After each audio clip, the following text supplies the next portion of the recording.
রুই মাছের এই রেসিপিটা তোমরা হয়তো পেটুক রানী চ্যানেলেই প্রথম দেখবে। আর এটা যেহেতু একটা কাশ্মীরি ডিশ, এটা খেতে কিন্তু ভীষণই সুন্দর হয়। তারা কাঁটা বাছার ভয়ে মাছ খেতে চায় না, তাদের জন্য কিন্তু এই রেসিপিটা একদম আদর্শ। এই রেসিপিটা বানানোর জন্য প্রথমে আমি 4 পিস রুই মাছ নিয়েছি। তোমরা যে কোনো মাছ নিতে পারো। এবার একটা বাটির মধ্যে বেশ খানিকটা পরিমাণ জল নিয়ে রুই মাছটাকে মিডিয়াম ফ্লেমে খুব ভালোভাবে সেদ্ধ করে নেব। হয়ে গেলে একে একে সব মাছের টুকরোগুলোকে নিয়ে একটা বাটির মধ্যে রেখে দিলাম এবং বেশ কিছুক্ষণের জন্য ঠান্ডা হতে দেবো। এই সেদ্ধ মাছ থেকে বাটির মধ্যে যে জলটা থেকে যাবে সেই জলটা কিন্তু অবশ্যই ফেলে দিতে হবে। 10 মিনিট হয়ে গিয়েছে, মাছটা ঠান্ডা হয়ে গিয়েছে, তাই এবার মাছের কাঁটাটা বেছে নেব। কিন্তু প্রথমেই মাছের যে তেলটা আছে সেই তেলটা সরিয়ে নিচ্ছি। আর মাছের যে বড় বড় কাঁটাগুলো আছে সেই কাঁটাগুলো প্রথমে বাদ দিয়ে দেবো, তারপরে ছোট কাঁটাগুলো বেছে নেব। বড় কাঁটাগুলো সব আমি তুলে ফেলে দিয়েছি। এবার হালকা হালকা করে মাছটাকে এরকম ভাবে একটু মেখে নেব, যার ফলে কাঁটাগুলো দেখবো ওপর ওপর চলে এসেছে। খুব সহজেই ছোট কাঁটাগুলো বেছে নেওয়া যাবে, এতে সময়টাও কম লাগে এবং খুব সহজেই কাঁটাটাও বাছা হয়ে যায়। এবার মাছটাকে খুব ভালো করে স্ম্যাশ করব,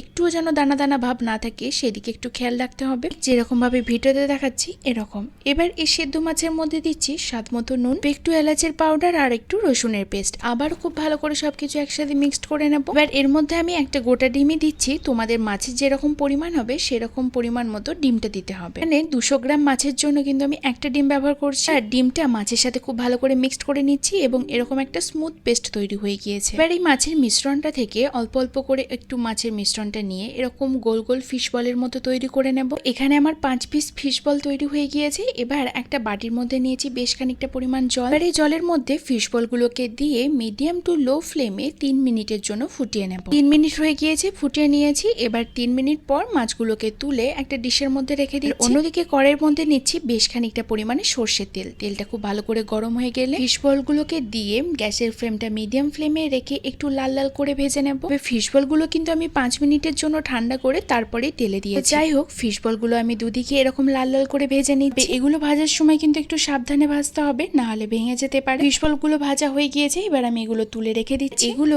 ওইরকম ভাবে সেদ্ধ করে ভাজার ফলে ওপরটা একটু শক্ত আর ভেতরটা ভীষণই নরম থাকে। এইদিকে বেশ কয়েকটা রসুনের টুকরোকে আমি এরকম ছোট ছোট টুকরো করে কেটে নিচ্ছি। টমেটোর পেস্ট বানিয়ে নিয়েছি। অন্যদিকে একটা বাটির মধ্যে নিয়েছি হলুদ গুঁড়ো, ধনে গুঁড়ো, জিরে গুঁড়ো, কাশ্মীরি লাল লঙ্কার গুঁড়ো, একটু গরম মশলা আর বেশ খানিকটা পরিমাণে মৌরি গুঁড়ো বা মৌরি পাউডার। যেহেতু এটা একটা কাশ্মীরি রান্না, তাই মৌরি গুঁড়োটা কিন্তু অবশ্যই দিতে হবে। আর ওই তেলের মধ্যে দিচ্ছি একটা দারচিনি আর কয়েকটা বড় এলাচের টুকরো আর কুচানো রসুন। এবার একটু এটা নাড়াচাড়া করার পর আগে থেকে তৈরি করে রাখা যে টমেটোর পেস্টটা ছিল সেটা আর মশলাটাও দিয়ে দিলাম। আর এই মশলাটাকে বেশ কিছুক্ষণ সময় ধরে কষাতে থাকবো। এরপর এর মধ্যে দিয়ে দেবো স্বাদ মতো নুন আর ঝালের জন্য অল্প একটু গোলমরিচ গুঁড়ো। মশলা থেকে তেল ছাড়তে শুরু করে দিলে গ্রেভির জন্য পরিমাণ মতো গরম জল দিয়ে বেশ কিছুক্ষণের জন্য ফুটতে দেবো। এটা ফুটে উঠলে ফিশ বলগুলোকে দিয়ে মিডিয়াম ফ্লেমে 2 মিনিটের জন্য ফুটিয়ে নেব। ফিশ বলগুলোর মধ্যে যাতে খুব ভালোভাবে গ্রেভিটা ঢোকে সেই জন্য আমি এপিট ওপিট একটু ঘুরিয়ে নিচ্ছি। ব্যাস 2 মিনিট ফুটে গেলে সবশেষে ওপর থেকে অল্প একটু কসুরি মেথি দিয়ে খুব ভালো করে মিক্সড করে নিচ্ছি। কসুরি মেথিটা দেওয়ার পর গ্যাসের ফ্লেমটা একদম লো ফ্লেমে রেখে 1 মিনিটের জন্য ফুটিয়ে নিলেই হয়ে যাবে